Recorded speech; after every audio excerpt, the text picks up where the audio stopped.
And if we go, thank you so much, Rebecca. And good evening, everyone. Thank you for joining us. My name is Sarah Redden, and I'm one of IPC's program and outreach coordinators for the greater DMV area. Here you can see some of the folks that help make this work possible. On the next slide here, you're going to see our program lineup. And we're going to begin with a land acknowledgement to our sponsors, partners, and funders. You're going to get a chance to hear a little bit about our One Water partnership, and I'm going to introduce our wonderful speakers for this evening. And as we begin our program with a land acknowledgement and an opening prayer, I would like us all to be joined in a moment of silence to take a moment to acknowledge this land and these waters that were stewarded by many who came before. Please join us in recognition. Today, we hold space for reflection on and gratitude for the land upon which we live and the local waters that support and nourish us all. We recognize that this land and these waters are stewarded by many who came before. For thousands of years, indigenous people have called these shores of the Chesapeake home. Although we have lost many names, we ask you to honor and learn from their intimate connection, love, and appreciation for these sacred lands and waters.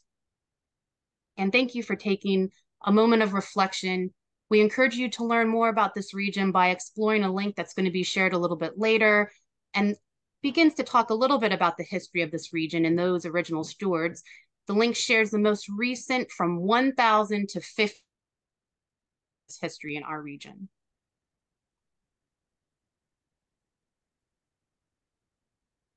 And I would just like to open this program with a prayer to open hearts. Creator, open our hearts to peace and healing between all people. Creator, open our hearts to provide for and protect all children of the earth. Creator, open our hearts to respect for the earth and all the gifts of the earth. Creator, open our illusion, violence, and fear among all. Thank you for the gifts of this day and every day. Thank you so much for taking that moment of reflection. Very quickly, a big thanks to all of our sponsors and funders, which you can see here makes our work possible. Next, I want to take a look at what IPC does as an organization. Many folks are new in the room, and so we're very grateful that you're joining us here, many for the first time. And so we just act as a connector group between environmental partners, local governments, and faith communities. We're that one middle piece that brings all together. And as we go to our next slide, this kind of just gives a very brief map and rundown of our One Water partnership and our congregation partner pledge. So all the red dots kind of signify everyone that has already taken that step. So you see that you're not alone. There's many in the region who are joining this wonderful movement. Next, we have our Faithful Green Leaders training program, which I'm co-facilitating later this month for those who will be joining me. Very excited about this. We're hoping to equip your green teams with the skills and knowledge you need to carry out projects on your congregation grounds. And finally, we have a great resource page. I'll also put that in the link for easy access for folks later. And before we stop share, I'd like to just introduce David Zinner. He's helped create a course that speaks to his faith tradition and green cemetery management for the 21st century.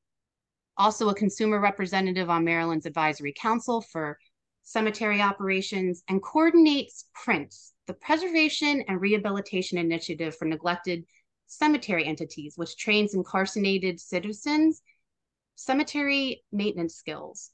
It's a wonderful program, and we're very happy. Please give me a great welcome for David Zinner, and you have the floor. And if you could stop share, thank you so much, Rebecca. Thank you. And I should mention I do one other interesting thing, and that is I'm one of the co-creators of Coral Reef Encounter. And if you want to read more about that, go to coralreefencounter.org. It's a coral reef in a swimming pool in Columbia, Maryland. But I wanted to stay on topic and give you a little bit of an overview of some of the options people have for for body disposition after a person dies. Before we do the overview, though, we should understand that body disposition is not just about environmental impact. There's also cultural and religious traditions that are important and have to be factored in. So whenever we say this is bad or this is good, we need to temper it with what are some cultural and religious traditions that may have guided someone in that particular direction. But I'll do a sort of a fairly quick overview, and then I think the speakers after me are going to go into more detail on some of these areas that are really important. So I usually classify body disposition options as, let's see, 1, 2, 3, 4, like 6 different categories. One category is body donation, right? You can donate your body to medical science. It's totally free, and one of our speakers is going to talk more about that, but that is a disposition option that people might consider because it has pretty much no impact on the environment, no negative impact. A second disposition option is ground burial.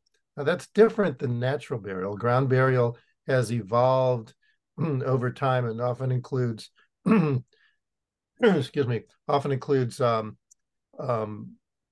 bodies that were embalmed, or it includes burial with fancy caskets or metal caskets. It often includes burials with concrete liners. There's some positives about ground burial, even in those situations, because basically the body is like a carbon sink. It's going, all that carbon is captured and going into the ground. Unfortunately, all that other stuff is going into the ground too. A third one is alkaline hydrolysis, which basically uses lye to decompose the body. The body is made mostly of water, and all that water is usually flushed away into the environment. And then what's left over are some bones. And in a similar way as cremation, the bones go through a crusher, and what you get is not ashes at the end, but basically crushed bone. A new one that's on people's radar now is called natural organic reduction, which is basically body composting. And that's a really interesting new development. It's only been around for a few years. It has the word reduction in it, but people often call it body composting, which makes it sound really good. And it is good in many ways. But one of the big issues with natural organic reduction is that it requires a large amount of organic material mixed in with the body over time, say a month or 2 months, to do the decomposition. And we need to think about where all that organic material is coming from. Is it going to be trucked in? Is it going to be grown? Where is it going to be stored? So there's some issues with natural organic reduction also. Cremation, most, it's sort of interesting how cremation for a while was seen as environmentally friendly, but it's really not friendly at all. And I think we're going to get into more detail on that later. But the result of cremation and pollution, mercury fillings in teeth that become vaporized, the amount of energy that it takes, all of those are significant problems. And then the last one is natural burial, often done in a forest preserve area or land dedicated, and much more oriented towards burial without caskets, burial with wicker caskets, using being aware of what happens when you dig into the earth and trying to maybe even put the earth back in the same order that you took it out, and maybe only going 3 feet deep rather than 6 feet. So we're also going to be talking more about that later.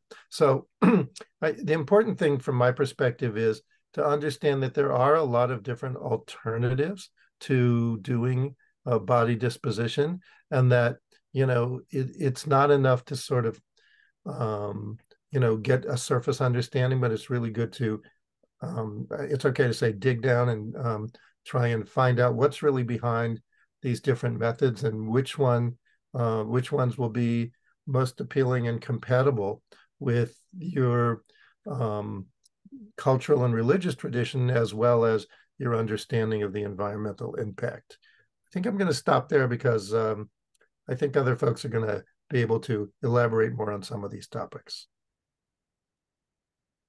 Thank you so much, David. And I don't mean to put you on the spot, but is there any one piece that you'd like to share from your faith traditions specifically about this topic, or anything that comes to mind?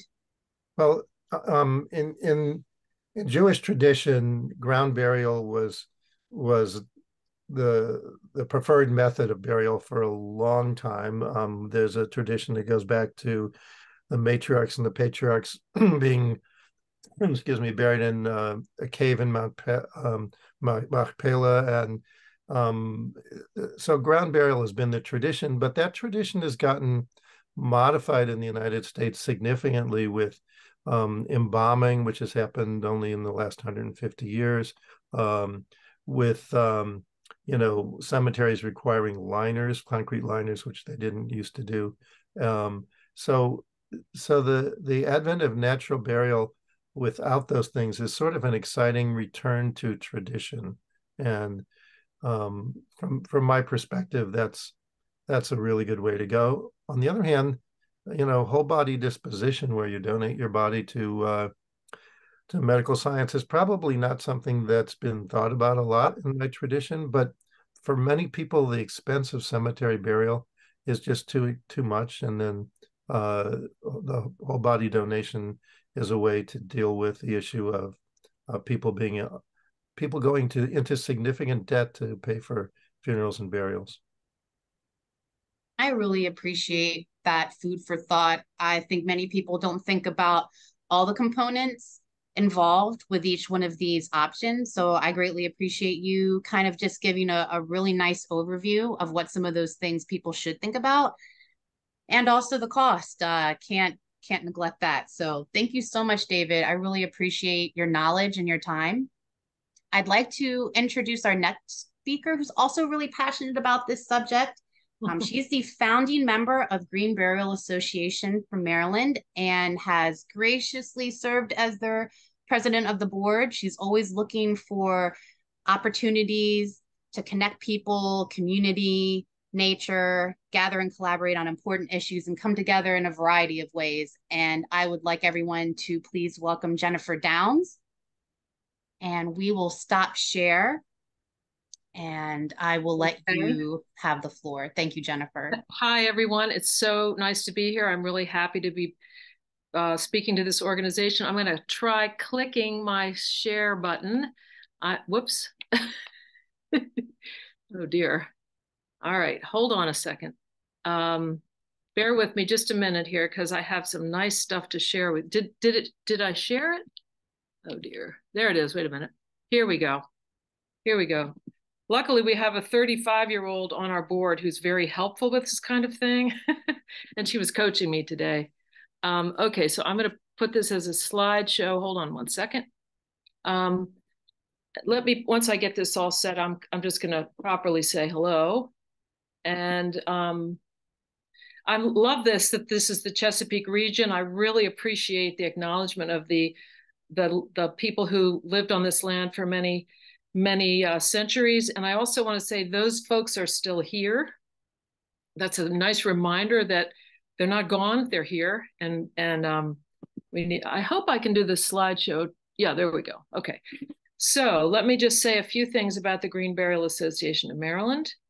I am a baby boomer. And in 2015, a bunch of us baby boomers got together and said, hey, we were around when they started with natural food, natural birth. What's going to happen when we die? Because we were all starting to think that way, of course. And we started to look around, and there weren't a lot of choices in Baltimore, in Maryland, for what we're calling green or natural burial. At the time, there were several cemeteries that had a green section, but there was no one cemetery really dedicated to green burial. So let me carry on and say more about us. We are a 501c3, and here's a group of us. at the farmers market at Waverly and a Waverly Market in Baltimore.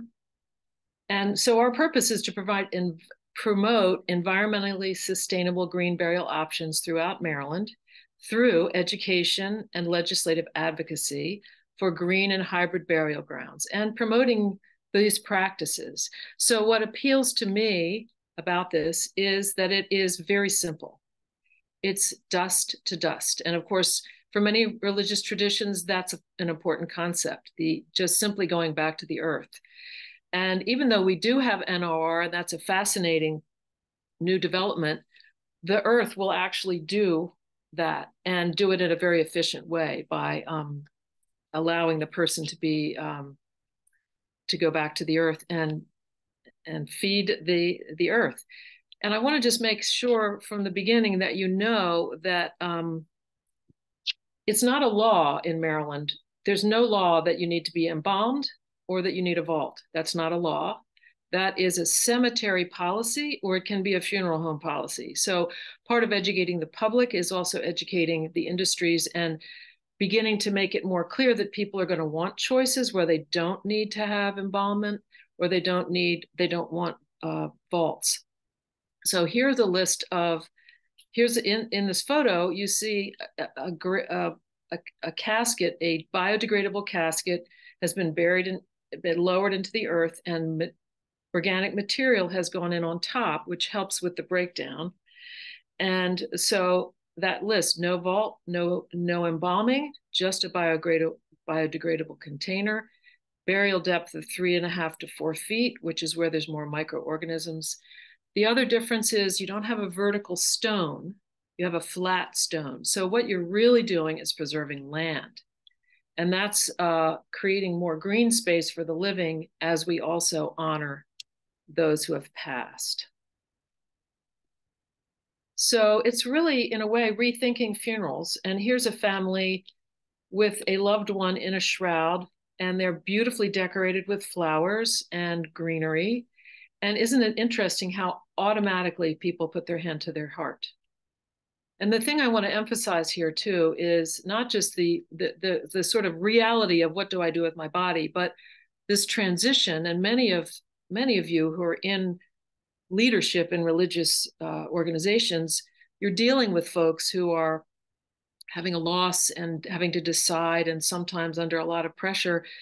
And it's really lovely to be able to give them an opportunity to do something like this, which is meaningful and moving, and being able to be standing outdoors and sometimes even carrying that loved one to their final resting place. It can be quite a moving experience. And I have some more sharing about that in a little bit. And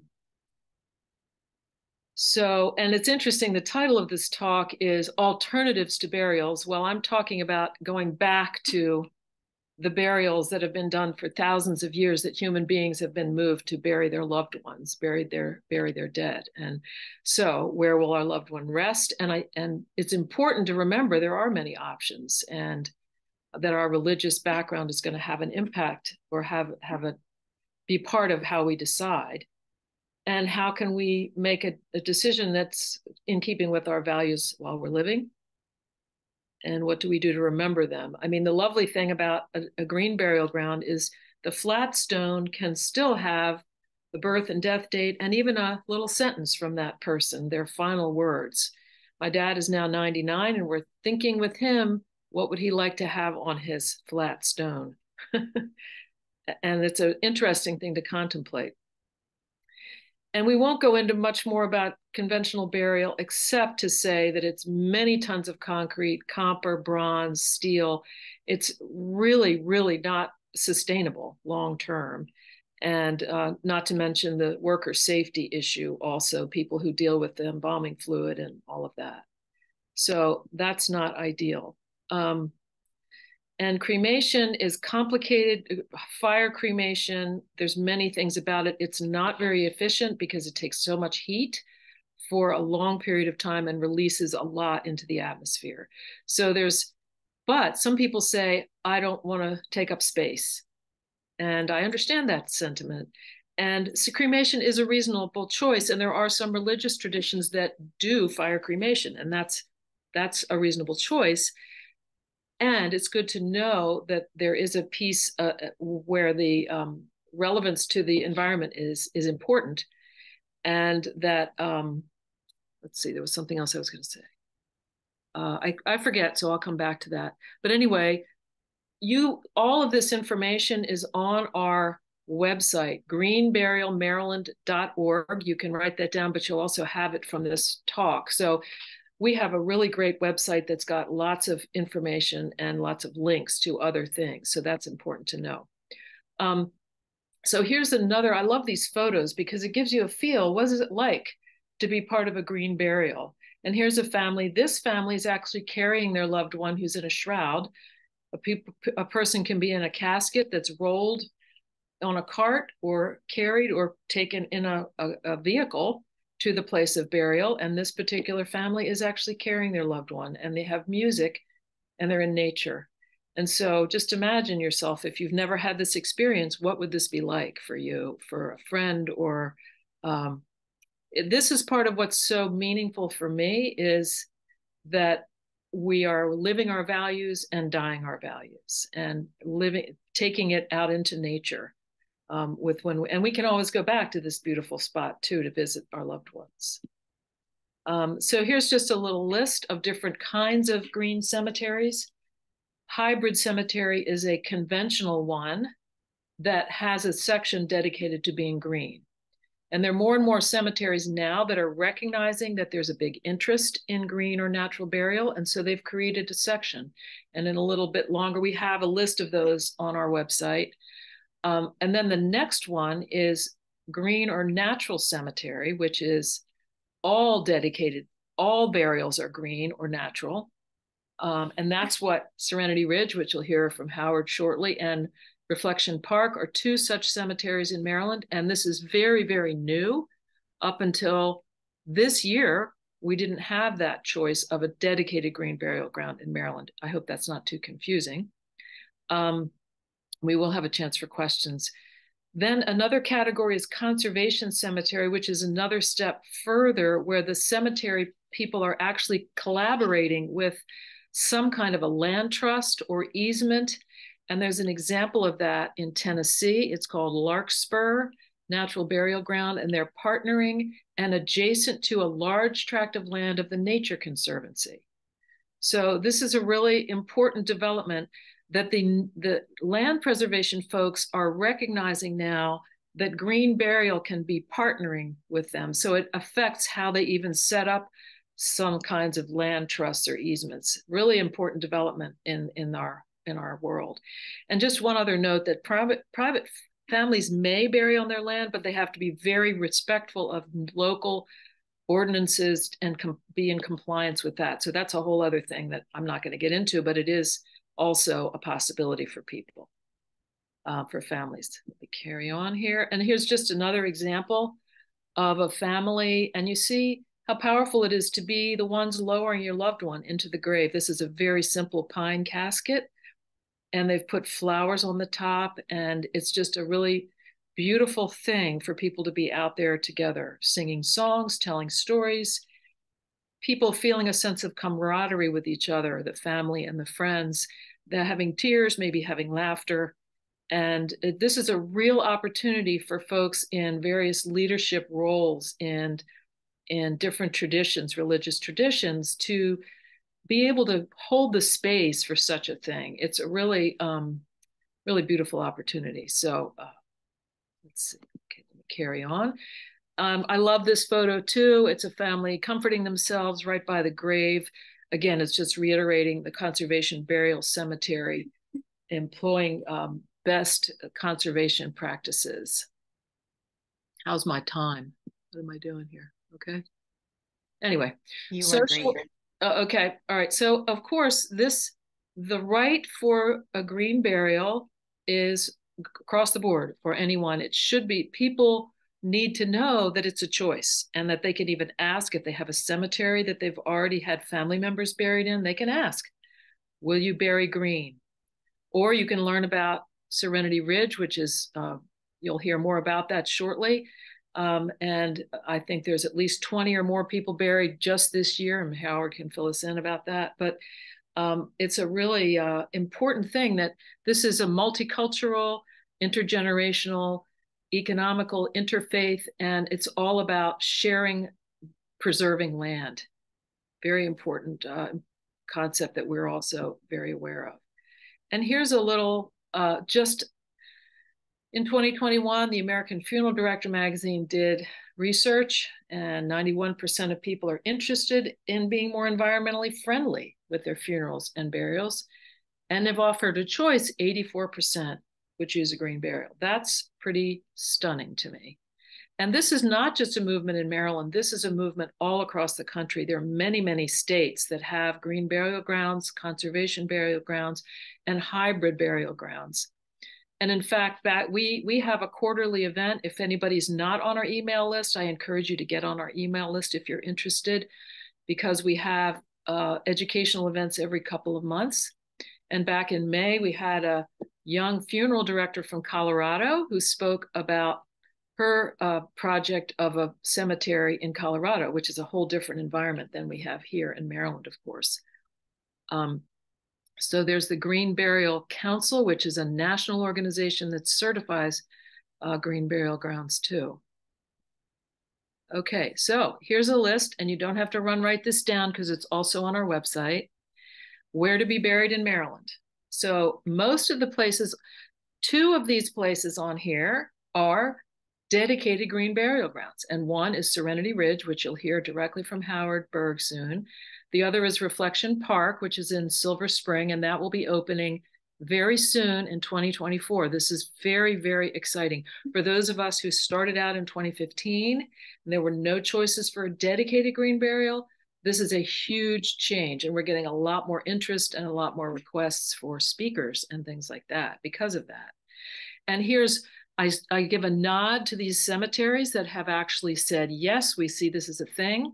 We are dedicating a section of our cemetery to green burial. And I want to point out one of our board members, Mike French, his wife died unexpectedly rather quickly a few years ago, and he had to scurry to find a place in Baltimore City that she could be buried. And Baltimore Hebrew was able to accommodate his family. So you never know when somebody dies. You want to think about these things ahead so you can be prepared and think what you'd like.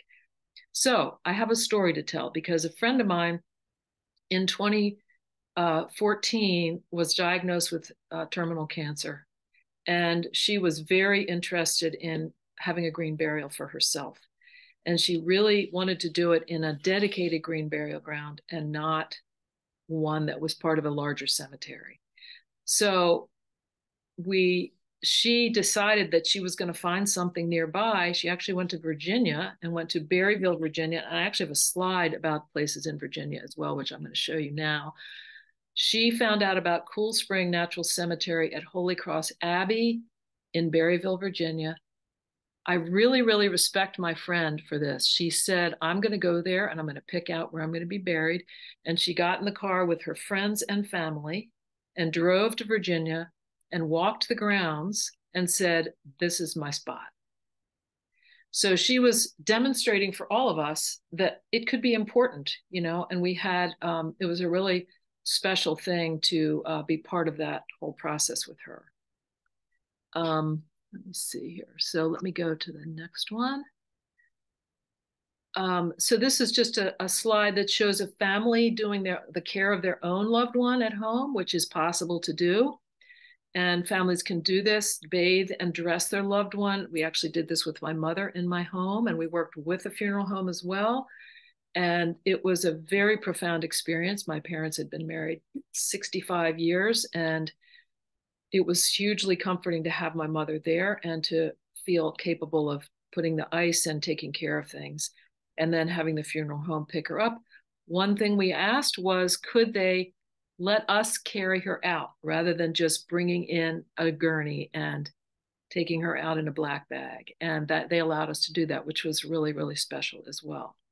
So again, there's much information on our website and another website that we have created that's much more in depth about Maryland. So do check that. It's got lots of great information. Maryland, greenburialmaryland.org. Here is a lovely photo of one of our founding board members in the black hat. That's Evelyn Bradley. This is literally just a couple months ago. Her mother was buried at Serenity Ridge in Baltimore County. And if you can see the little children putting flowers on the grave, when we started, I mean, Evelyn was very committed to green burial, but had no idea that by the time her mother died, she'd be able to bury her in this way. And so she says, our mother's green burial was a moving process for me, my sisters, and our families. It was lovely when Anne's great-grandchildren threw flowers on her closed grave.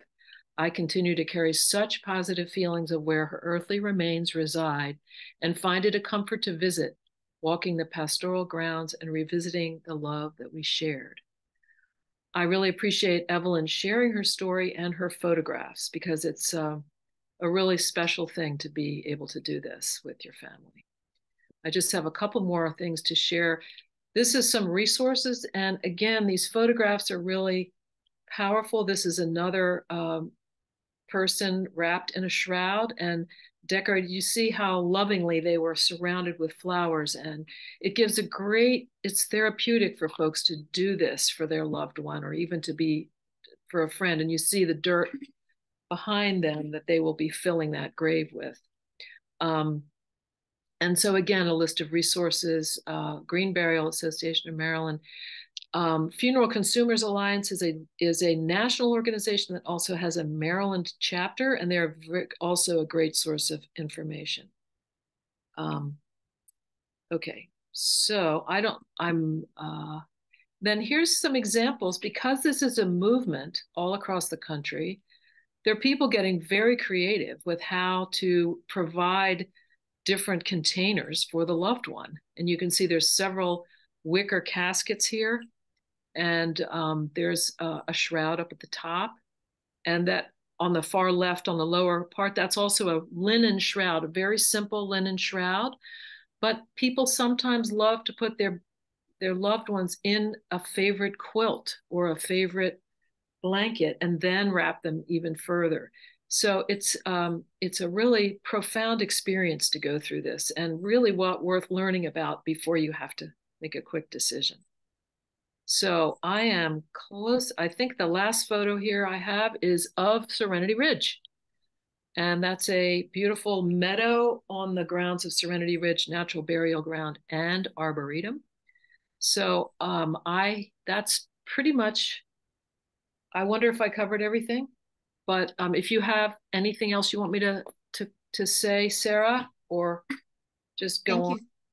Yeah, thank you so much, Jennifer. I am seeing some pretty good questions, but I'm going to hold off on that until the end. Sure. And I really appreciate this in-depth look at green burials and all the things that are tied into it. If it's possible, to stop share. Yes, let me stop sharing right now. There we go. I want to give an introduction to our next speaker. We've talked a lot about him already. He's an accomplished doctor and surgeon who practiced at St. Joseph Medical Center in Towson, Baltimore, but lately has spent much of his time developing a beautiful property in Baltimore County that other speakers have already mentioned. It's the first 100% natural burial cemetery in the state of Maryland. Everyone, please give a warm welcome for Dr. Howard Berg.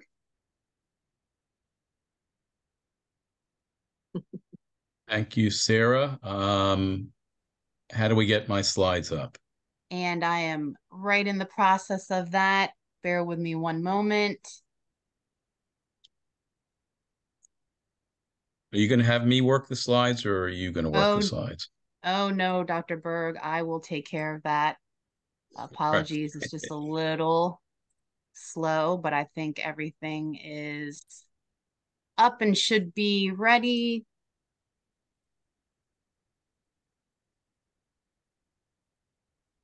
Everyone see that? Mm-hmm. Oh, perfect. All right. Just by way of a little background, David's already mentioned the alternatives that there are for burial. And so green burial is just one of those alternatives. I've been lucky enough to have gotten to know David and have worked a lot with Jennifer, and really appreciate the efforts that they're making to educate people, because I think that's the most important thing, is education of what's available. So just quick background. The property that is now Serenity Ridge has been in my family since 1965.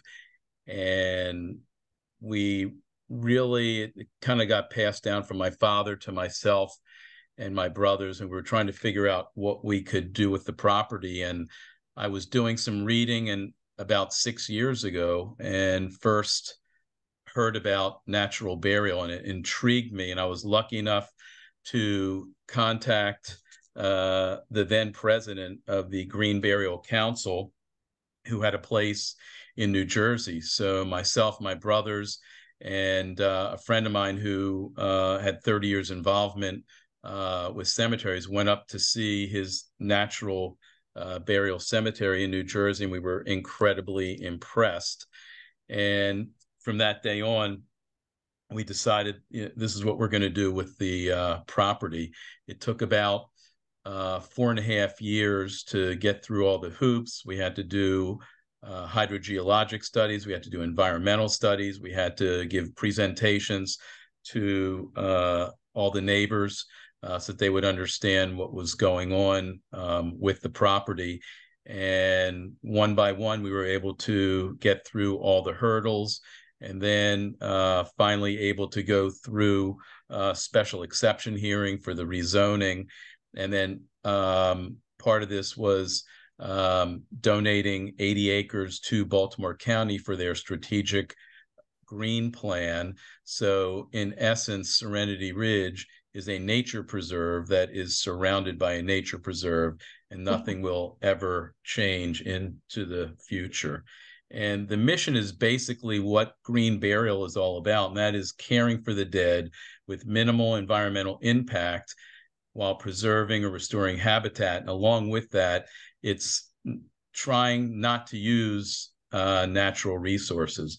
And as David alluded to earlier, the funeral industry in the US has grown starting around the Civil War, when embalming came into being. And prior to that, and I'm just talking about the United States, burial was simple. It was probably on somebody's farm, private.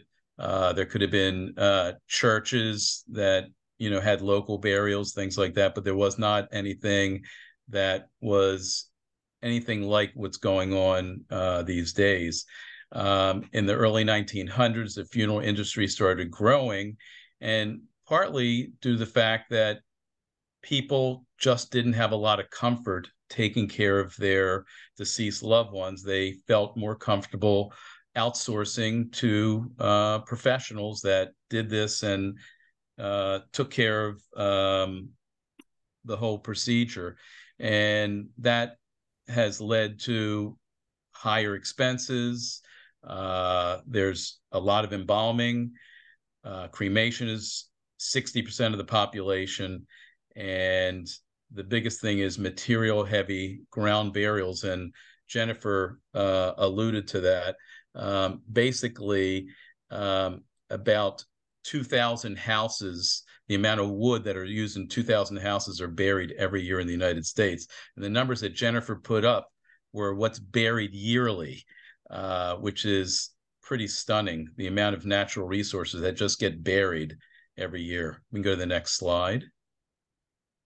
So cremation in 2023 is about 60% of people. So you have about 3 million people, 1% of the population dies in the United States.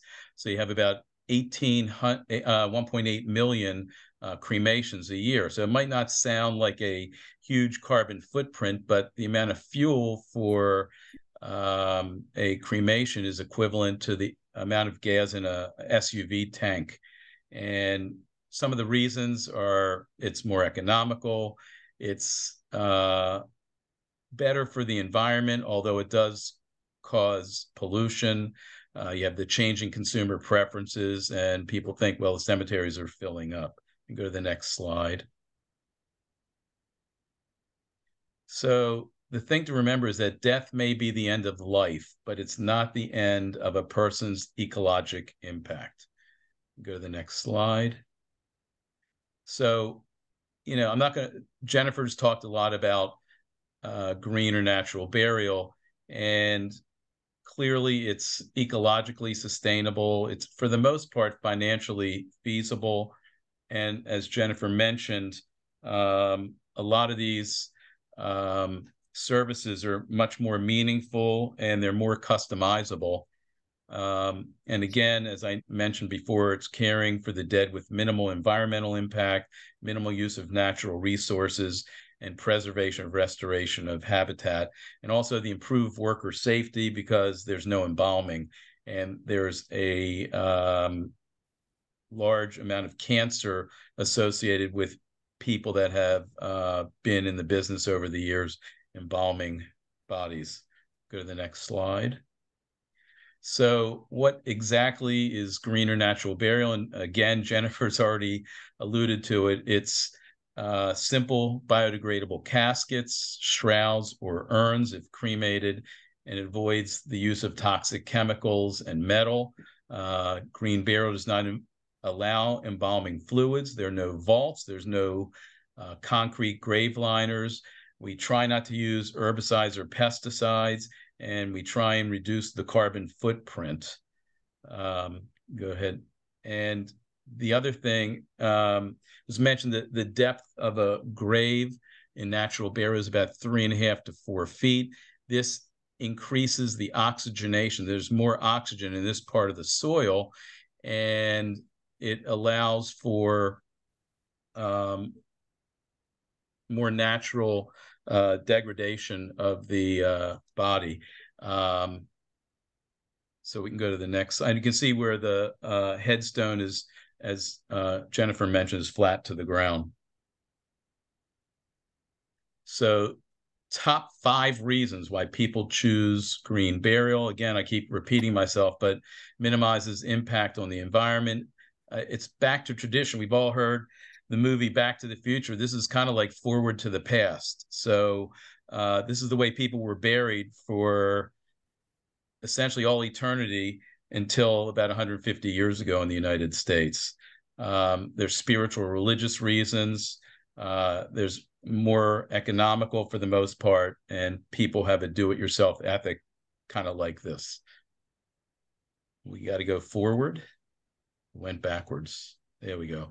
And we are certified by the Green Burial Council, which is the national certifying organization. As a surgeon, I had to be board certified and maintain my certification. And I kind of like national organizations that set standards, and then we can follow their standards that's reproducible from place to place. Go to the next slide.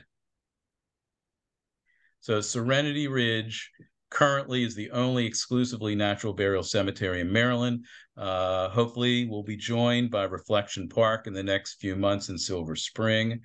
And as I like to say, it's the ultimate place for diversity. Go to the next slide. So there are trails, and I'll get into that in a second, but it's really thought of because this is a nature preserve, you think about it differently than you would going to a standard cemetery. So it's really a place of introspection, reflection, peacefulness, and serenity. Go to the next slide. And I like to say that it's a nature preserve where people happen to be buried. And I already told you we donated 80 acres to Baltimore County, which surrounds it. And these are actual pictures taken from Serenity Ridge. All right, go to the next slide. No, we got to go forward. All right, so I like to say Serenity Ridge does not look like a cemetery. One's gravesite is surrounded by trees, shrubs, wildflowers, rolling meadows. The topography that's there right now is the same topography that'll be there 100 years from now, 500 years from now. Again, the headstones are flat to the ground. We have interconnecting walking trails between our cemetery and the portion that we donated to Baltimore County. We'll have benches to sit and reflect. We've already put in our first wildflower garden. And one of the things that you do to help improve the property is remove invasive plants, shrubs, and trees. And we've already been doing that. And over the next week and a half, we're going to be planting about 130 new trees, all native Maryland trees. And we're also working, for example, with the Baltimore Bird Club to do educational walking tours.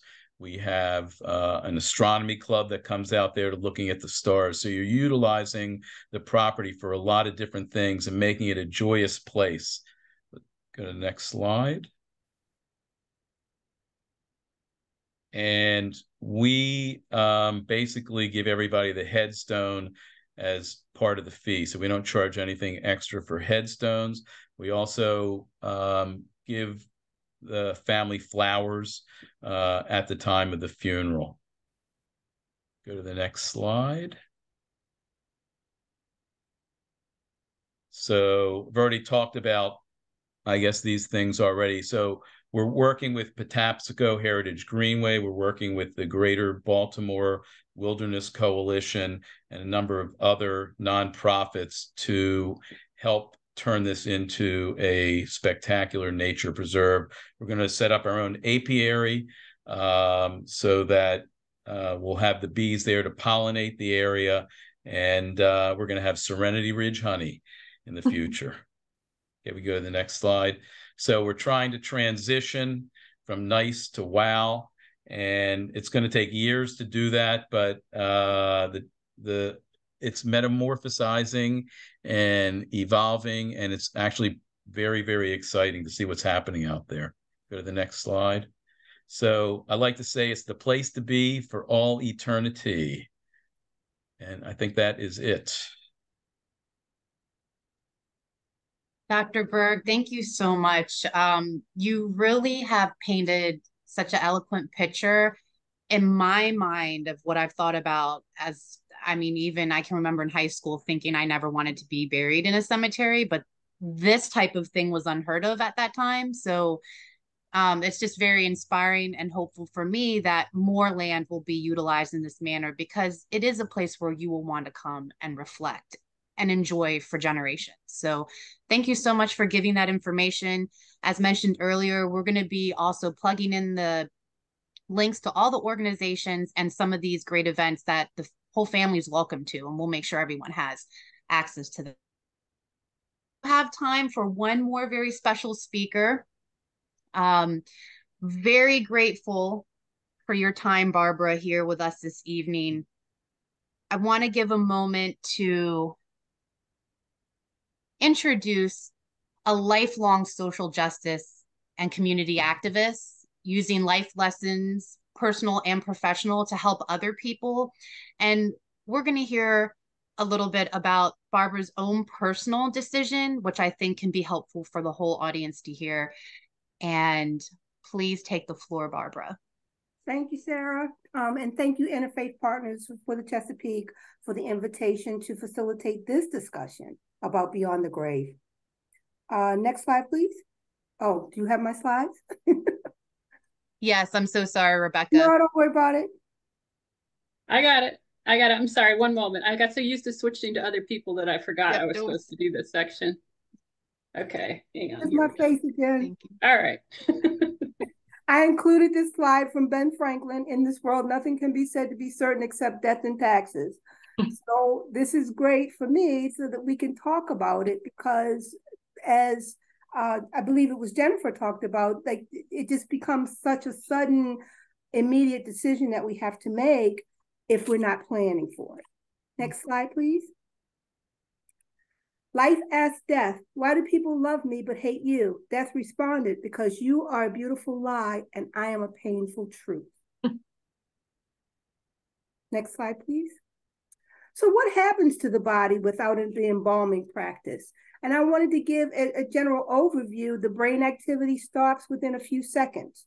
Your body temperature drops 1 to 6 degrees Fahrenheit per hour until you reach room temperature. And then within minutes, the process changes. So it's like what I liken it to is an apple. When an apple goes bad, you see the whole process going through. And this is what would happen normally without the process of the embalming fluid. Next slide, please. Here is a difficult map to kind of see, but you can kind of see on the right-hand side in the southern states, these are where all the graveyards are in the contiguous United States. And there are a lot. We're running out of space to be able to put people. And the green burial options are wonderful to be able to offset that. But we've got to make some major changes to be able to sustain our rates of death and our rates of life. Next slide, please. You'll see on this slide that Maryland is one of the top 10 states. It's number 3 on the list of states that are running out of burial space. So again, we have to do something. There's something that we have to do. So with the land and materials that we use to bury annually, 3,394,001 person per year. Those are the numbers that we are looking at burying in our United States. Next slide, please. One of the alternatives to burial is cremation. And as Dr. Berg talked about, it's touted as being a more environmentally safe. And I got this slide from the National Funeral Directors Association gave us this slide. So they tell you that 90 million BTUs annually are used to fuel your home, but that would be 38 cremations. So each cremation is equal to each cremation, 1 gallon of gas equals 120,286 BTUs, and an SUV typically has 26-gallon tanks. So 20 gallons of gas equals 1 cremation. Now the car is moving around, so you'll understand that if you have a crematory like we have in my neighborhood of Cameron Village in Baltimore City, one of the crematories, one of the funeral homes wants to set up a crematory 250 feet from people's front doors. This is how I got involved in all of this, because we are fighting to keep that out of the neighborhoods, because if you have one SUV sitting in front of your house, that's different than having 38, 100, 250 SUVs pumping that amount of output into people's neighborhoods. So it's a big social justice, a big environmental issue when funeral homes are bringing these to poorer neighborhoods. Next slide, please. Another quote from Ben Franklin: "Death and taxes may be inevitable, but they shouldn't be related. We are all born ignorant, but one must work hard to remain stupid." So the way that we've been doing things has not been necessarily the most smart. Next slide, please. So what are the alternatives? You can go green, as was talked about. There's also an opportunity to rest at sea. That's a very expensive operation. You have to contact the EPA, and it can go upwards from $10,000 to rent the boat and those types of things. David talked about liquefying yourself. It's called alkaline hydrolysis, and it's an emerging new alternative. It's available, it's legal in Maryland, but there are no places in Maryland that actually provide that. You can, as was talked about earlier, you can contribute to modern medicine. I've donated my body to the Anatomy Board of Maryland. And at the end of these slides, I've put in resources and sources for all of these, so that if that's something that you're interested in doing, that is a possibility. One of our participants mentioned that when you do that, they do study your body for science, and it is cremated afterwards. So cremation is still a part of that process. You can be used to fight crime. You can donate your body to a forensic research facility that will help teach forensic students important factors about body decomposition. And that's only available in a few states: Colorado, Texas, Illinois, Florida, Tennessee, and North Carolina, but it is an option. You can become art. There's a site called Body World where they are accepting bodies to be on not so live exhibits. And with the body donation, you can, one of those things is make cars safer by being a crash test simulator. So you can donate your body to science or to medical education, and that can be one of the other options for your body disposition. You can return to the soil. On May 1st, 2020, Washington State became the first to allow legal human composting as a method of a decomposition for the deceased. And that is not yet available, but we do have the green options that Dr. Berg talked about. You can become a tree.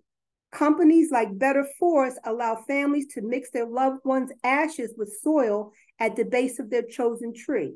Wildflower seeds are spread on top of the space, contributing to the forest growth. This is another great option for those who want to remain close to the cycle of life in nature.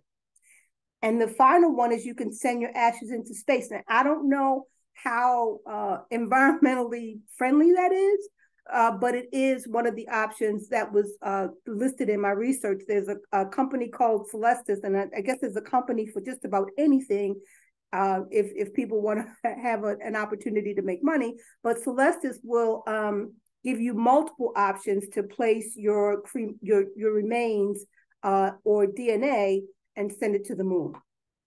And that's all I have. A lot of the things that I was going to talk about were already covered. And there are two ending quotes: "For life and death are one, even as the river and the sea are one. Is death the last sleep? No, it's the last and final awakening." Thank you so much for your time and attention. Barbara, I greatly appreciate taking a deeper dive into some of those alternatives. And some of them can be costly. Some of them are definitely more economical. And I'll share one of my best friends that died, unfortunately, it was like an accident. And the whole family just wanted, his big thing was to turn into fireworks. So we compromised and did something similar, but not to that extent. So I love that you have that list, and all of those resources, as mentioned, are going to be shared in this post recording. So we will have all the links, all the resource pages available to folks. And I know we're coming up at the top of the hour, but I see some really good questions in the chat. So I'd like to actually close with a prayer that will be the culmination of this program, but leave folks the opportunity, if they want to hang out for a few moments and sit with us, to just go over a couple questions. This is a short but sweet prayer to build one world. And if everyone could just remain muted at this closing reflection. Lead us from despair to hope. Lead us from death to life, from falsehood to truth, from fear to trust. Let peace fill our hearts, our world, and our universe. Let us dream together, pray together, work together to build one world of peace and justice for all. Thank you so much. I also have one last link Again, for the folks that joined us at the top of the hour and for folks that came in a little bit later, we greatly appreciate your feedback. It helps us keep these programs continued, and the feedback is definitely incorporated, and it helps us to determine what we're going to talk about next. So thank you so much. I would like to open the floor for Q&A, but I did see one in particular. So I'm going to read one from the chat and then give folks an opportunity to unmute themselves. Or if you want to still put it in the chat, that's fine as well. But this one question in regard to the environmental impact that happens with a green burial. So what are the potential public health problems from possible infectious diseases or even water contamination that can occur with a natural burial? If you want me to answer it, I can do that. Dr. Burt. So that's why we do environmental studies and hydrogeologic studies to see how the soil responds, perk tests, things like that. And so if you think about mass graves that have occurred during wars, things like that, there's unless it's because of a specific disease, there's never really been spread of disease from human beings from a cemetery anywhere. And then when you take a look specifically, say it's Serenity Ridge, all the evaluations that they did show that there won't be any impact to potable water.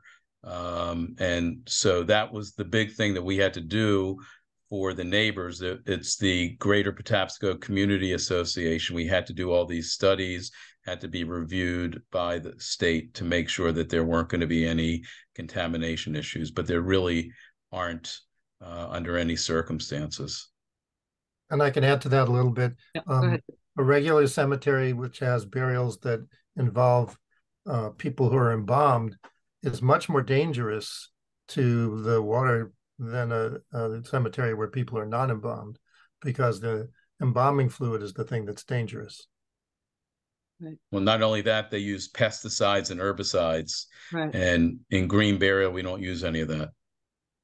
And the soil is a real amazing filter. I mean, there's not really, diseases aren't going to be in the soil, and the water, as long as you're not right near a water source, where water is flowing, there has to be a setback far enough, and that's all something we're really careful about.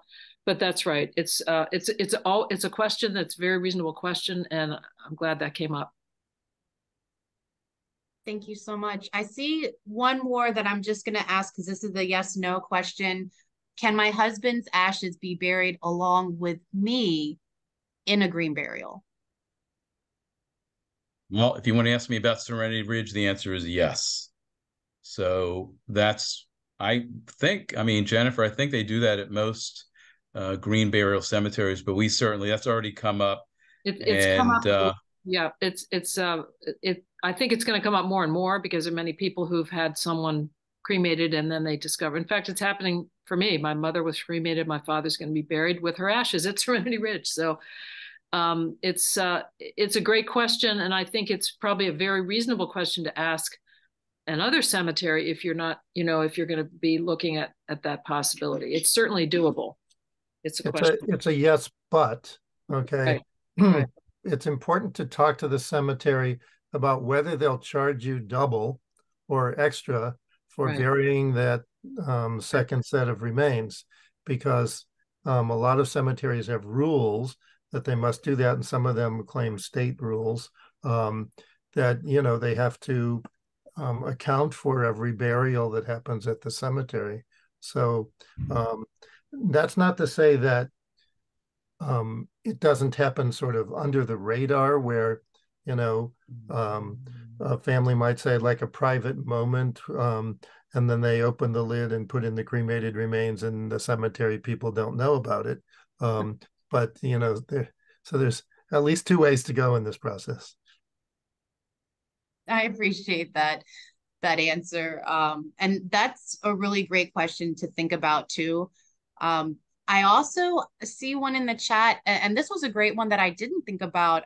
But are the green spaces for burials ever reused? And we're thinking maybe even generations down the line, right? Like much time has passed. Well, I mean, Jennifer, you can talk to it about, I mean, basically, no, the answer is no. However, so interestingly enough, if you are certified with the Green Burial Council, then the maximum number of people that you bury per acre is 600. So the number of people that can be buried in a standard cemetery could be 1,200, 1,500, up to 1,800 people per acre. Wow. All right. And then if you take a look at it, the decomposition in a natural burial cemetery is as nature had intended. It's truly dust to dust. There is no foreign material that's in there mixing in. So from me, I think, and I'm just speaking from myself personally, that maybe in 50 years, in a green burial cemetery, since you can only put in 600 people per acre, maybe in 50 years, you can put another 600 people in the same acre. And then what happens 100 years from now, I don't know. I don't think any of us have to worry about it that are here. And we're not going to be making the rules then. But I could see where if you're running out of, especially in a green cemetery, if you're running out of space, that they could say, well, we're going to reuse these graves, because at that point you're unadulterated, so you're basically soil.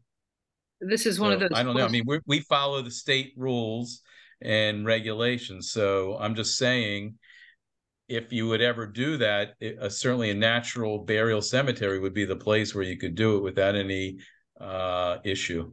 Right. There's a few caveats to that also. One is that this is already done in Europe, for example, where you're renting the space for a certain amount of time, and then you give up the space and someone else uses it. And Howard's right about regular cemeteries. If you put a big giant concrete vault in the ground, that's not going anywhere for much longer than 50 years. That's not going anywhere for a long time. But the one caveat that I want to just pose to you, Howard, is while most of the body will completely deteriorate, there are many people who have artificial hips, limbs, metal, titanium, pacemakers, etc., that are in their body. I'm pretty sure you don't screen for those, and that those are buried along with the person's body, not removed beforehand. That is correct. But 50 or 100 years from now, it'll be easy to it'll be easy to find them and recycle them. Right. And then that's one of the things we should mention about cremation, that one of the probably lesser known pieces about cremation is that if you have a pacemaker, they're going to want to remove the pacemaker from your body before it goes into the crematory. And the people removing it, they're not necessarily medical professionals. So if you have radioactive beads implanted, if you have other pieces that need to get pulled out afterwards with magnets or by hand, it's not just a straightforward, super clean process. Right. Yeah. I appreciate all these questions. I do want to give the audience a chance. I think we'll close it out in the next minute here. I know we've kept the speakers longer than we've asked, so we greatly appreciate that. Does anyone want to unmute? And whatever questions haven't been answered, I'll be sure to go through the chat and we'll make sure that we get those answers to you in the post recording. This is Brian. Can you hear me? Yeah. Hi, Brian. Hi. I'm very interested in all the alternatives that have been set forth. But my problem is, as a consumer, as a shopper, I don't know how to start. Where do I begin to try to find out which funeral homes and cemeteries will provide these kinds of services? Well, I can try that if you want. I think that many of the services that that Barbara listed are not readily available. They're pretty esoteric, like shooting your remains into space, and you know, burial at sea is really pretty much confined to like the Neptune Society, which will mix your cremated remains with concrete and make you know, the beginning of coral reefs kind of thing. I think even though alkaline hydrolysis may or may not be legal in Maryland, there's some controversy about that. There's no one offering it at this point. And the same is true for natural organic reduction. No one's offering it at this point either. It's not necessarily legal in Maryland, although there are bills that have been submitted in the past and probably again in the future that will legalize those. I think the real options that people have are burial in a regular cemetery, burial in a natural cemetery, and cremation in Maryland at least. And you know, my recommendation would be that you do some touring.